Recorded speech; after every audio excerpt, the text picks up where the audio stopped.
ছাত্র শিবিরের কর্মীদেরকে ভালো করে বুঝতে হবে যে যে জিনিসগুলো দুনিয়া এবং আখিরাতে কল্যাণ দেয় না সেই জিনিসগুলোকে অবশ্যই অবশ্যই বর্জন করতে হবে। তা না হলে তুমি আজকে রোজা রেখেছো, এই রোজা তোমার কাজে আসবে না বাবু। এখন 13 ঘন্টা 20 মিনিট না খেয়ে থাকা লাগে, ঠিক 13 ঘন্টা 20 মিনিট। 13 ঘন্টা 20 মিনিট তুমি খাবেও না, পানও করবে না। কেন করবে না? এ থেকে যদি সঠিক ফায়দাটা পাওয়া না যায় তাহলে এই কষ্ট করার কি লাভ?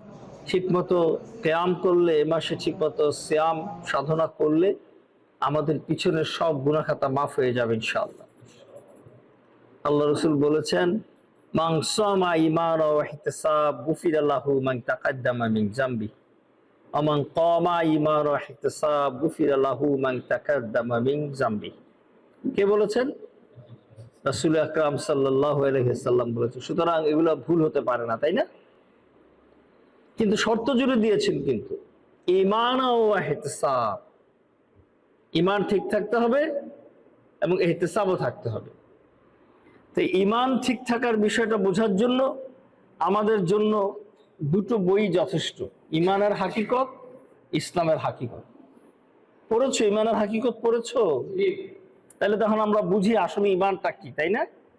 ঈমান মানে এতটুকু নয় যে আল্লাহ আছেন, রসুল ছিলেন, কোরআন আল্লাহর কিতাব এতটুকু বিশ্বাস করা, কি বেহেশত দুজক বিশ্বাস করা, ফেরেশতাদেরকে বিশ্বাস করা, তাকদীরকে বিশ্বাস করা, এতটুকুই কি ঈমান?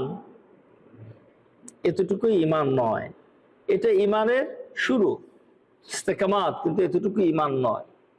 ঈমানের আসল পর্যায় হলো যে সকল ক্ষেত্রে আল্লাহর আইন এবং রসুলের সুন্নাত অনুবর্তী হওয়া, আল্লাহর আইন এবং রসুলের সুন্নাহকে মেনে নিব, এই সিদ্ধান্তটা নেয়া। আর কি বলো? আর ইহতিসাব মানিটা কি? এটা তো তোমরা করো না, ইহতিসাব করো তো নাকি?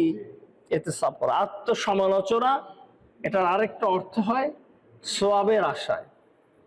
ঈমান ও ইহতিসাব, সওয়াবের আশায় অথবা আত্মসমালোচনার সাথে। আচ্ছা, আত্মসমালোচনা করলে নিজেদের দিকেই তো তাকাতে হবে নাকি? আমি মোটা দাগে বলতে চাই, কোরআন সহি করতে হবে। আমার যেটা ধারণা, আমাদের অনেকেরই কোরআন সহি নেই। কোরআনটা সহি করতে হবে। এটা না করলে কোরআনের কর্মী হওয়া যাবে না। ঠিক আছে?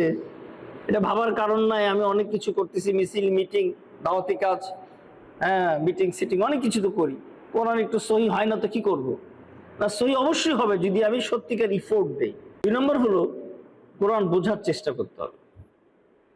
এই যে তোমরা কচি কচি বয়সটা আছে না, এই সময় তোমাদের মুখস্থ করাও সহজ, তোমাদের বোঝাও সহজ, সবই সহজ। আর আমাদের মতো বুড়ো হয়ে গেলে, আমি তো অনেক বুড়ো, মানে যাদের বয়স 40-এর উপরে, তাদের জন্য মুখস্থ করা, বোঝা এত সহজ না।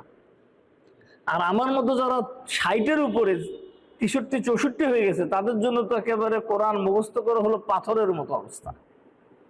তাহলে সময়টা তোমাদের হাতে, এখনই কোরআন মুখস্থ করো।